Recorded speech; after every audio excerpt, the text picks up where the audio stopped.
Assalamualaikum warahmatullahi wabarakatuh. Perkenalkan, kami dari kelompok 2 kelas MN24B yang pada kesempatan ini kami akan membedah topik yang sangat penting dalam akuntansi manajemen, yaitu manajemen berdasarkan aktivitas atau Activity Based Management atau bisa dibilang ABM.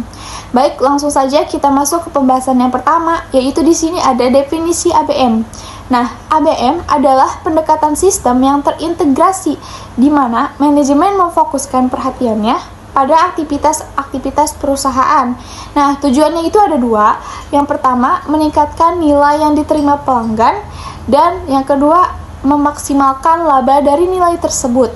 Nah, perlu kalian tahu, sistem ini sangat bergantung pada data dari Activity Based Costing atau ABC sebagai sumber informasi utamanya. Nah, lalu di sini ada dua dimensi ABM. Nah, ABM ini bekerja dalam dua dimensi yang saling melengkapi. Pertama, ada dimensi biaya yang membantu kita menghitung biaya sumber daya, produk, hingga pelanggan dengan jauh lebih akurat.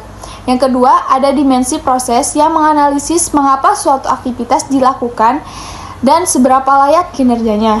Nah, intinya dimensi biaya untuk ketepatan data, sedangkan dimensi proses adalah kunci untuk efisiensi untuk mengurangi biaya. Nah, untuk pembahasan mengenai sistem pertanggungjawabannya akan dilanjutkan oleh Ica. Terima kasih Krima. Sekarang kita lihat dari sisi akuntansi pertanggungjawaban. Dalam dunia bisnis yang modern, sistem berbasis aktivitas ini hadir untuk memperbaiki kekurangan sistem fungsional tradisional yang cenderung kaku. Sistem ini dirancang agar perusahaan bisa melakukan perbaikan berkelanjutan dengan memantau kinerja keuangan maupun non-keuangan secara beriringan. Kemudian saya akan membahas tentang analisis nilai proses atau PVA. Salah satu fondasi terpenting dalam ABM adalah proses value analysis atau PVA. Di sini kita melakukan analisis mendalam melalui 3 langkah. Yang pertama adalah analisis penggerak untuk mencari agar penyebab munculnya biaya. Kedua, analisis untuk aktivitas mengevaluasi apakah pekerjaan yang kita lakukan sudah efisien. Dan yang ketiga adalah pengukuran kinerja untuk memastikan bahwa setiap aktivitas tersebut mendukung profitabilitas perusahaan. Kemudian saya akan membahas juga tentang klasifikasi aktivitas, yaitu kita harus jeli memilah aktivitas. Ada aktivitas yang bernilai tambah yang memang esensial untuk kelangsungan bisnis, dan ada juga aktivitas tak bernilai tambah ya, aktivitas yang tidak bernilai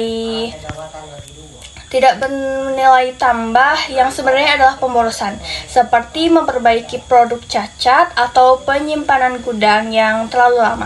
Disinilah kita menerapkan Kaizen Costing, yaitu usaha terus-menerus untuk membuang pemborosan tersebut agar biaya bisa ditekan seminimal mungkin. Selanjutnya, Raihan Mardi akan menjelaskan bagaimana aplikasi nyata dari sistem ini. Terima kasih Ica. Menarik sekali ya. Sekarang, bagaimana kita mengukur keberhasilannya? Kita menggunakan 3 dimensi utama, efisiensi dari sisi keuangan, serta kualitas dan waktu dari sisi operasional.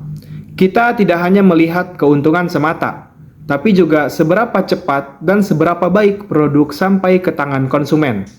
Kita juga bisa menggunakan benchmarking atau perbandingan dengan standar industri terbaik sebagai acuan. Penerapan ABM ini juga meluas hingga ke pelanggan dan pemasok. Dengan sistem ini, kita bisa tahu biaya sebenarnya untuk melayani setiap pelanggan. Begitu juga dengan pemasok.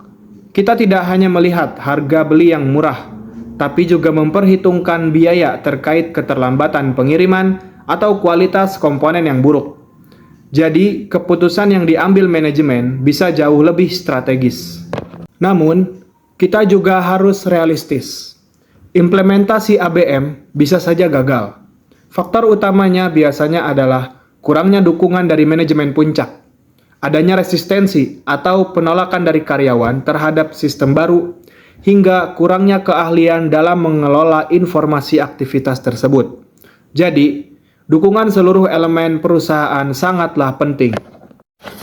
Sebagai kesimpulan, Tujuan akhir dari ABM adalah untuk membantu manajemen mengambil keputusan yang lebih tepat melalui informasi biaya yang akurat dan mendorong efisiensi di segala lini. Itu saja presentasi dari kelompok kami. Terima kasih atas perhatiannya. Wassalamualaikum warahmatullahi wabarakatuh.